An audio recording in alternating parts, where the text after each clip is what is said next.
If you're watching this video right now, I want you to do me a favor and lock 3 words into your brain and hold them there just for a moment. Those words are always, sometimes, and never. Ian Maddox, Hitchcock Maddox Financial Partners, joining you on our Financial Planning Simplified video series here in the Christmas season. And I wanted to talk about something very timely, but also classic. The timely part has to do with the economy as it stands right here at the end of 2021, and more importantly, the markets.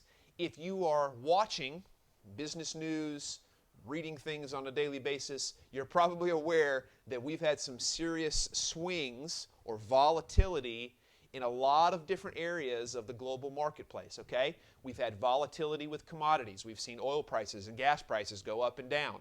We've seen volatility with interest rates based on projections from the Federal Reserve. So interest rates dropped, interest rates have gone back up.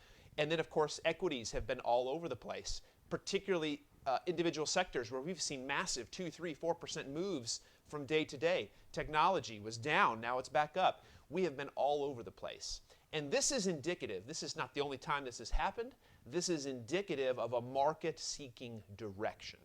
There are a lot of economic inputs and data that has to be absorbed. Remember, markets are anticipating, okay? They're looking forward. They're trying to absorb information as quickly as possible to make decisions. The economy doesn't really do that. It is benign. It's not benign. It's dynamic, but it just moves. It does its thing. Markets are trying to anticipate the next direction of the economy. So it's not surprising that the markets are looking for direction. It's not surprising that we have volatility. If you look even this week, there is a tool that market experts, let's call them, use to measure anticipated anxiety in the markets, and that's called the VIX, V-I-X. You can look it up.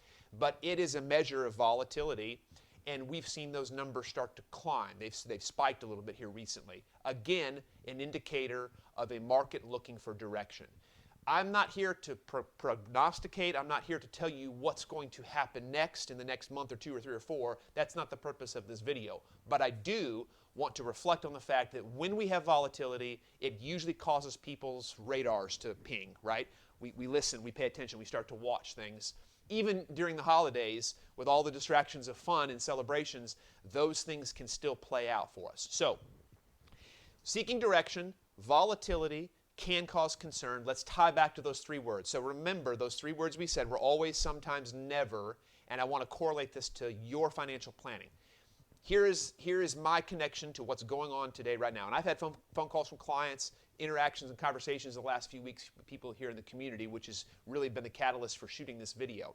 Here's what you want to do. It's always a good time to check back in with your plan, okay? Now, that presumes something, that you have a financial plan. You have some global goals. You have some framework, some guides, some initiatives, some structure about how you make financial decisions. So it is always a good time to check in with that. It is sometimes, now I'm going to talk specifically about your asset allocation, how you're invested. It is sometimes okay to make adjustments to that allocation. However, you always filter back up to that plan. In other words, if your allocation has gotten out of whack because of market conditions, maybe a particular part of your portfolio has really grown or has gone down, there is merit in truing it up, bringing it back into balance. So that's a sometimes activity. What it is never a good idea to do is to make knee-jerk reactions or knee-jerk decisions. That doesn't ever or rarely produce a positive result. So with all the volatility, with all the things that may cause anxiety along with the holidays, remember, always a good time to check in with your plan. If you don't have one, create one. Sometimes a good idea to make some adjustments back to that plan. Never a good idea to make knee-jerk or quick emotional decisions that have to do with long-term financial matters. Until next time, Ian Maddox, if we can ever be of help, talk to you next time.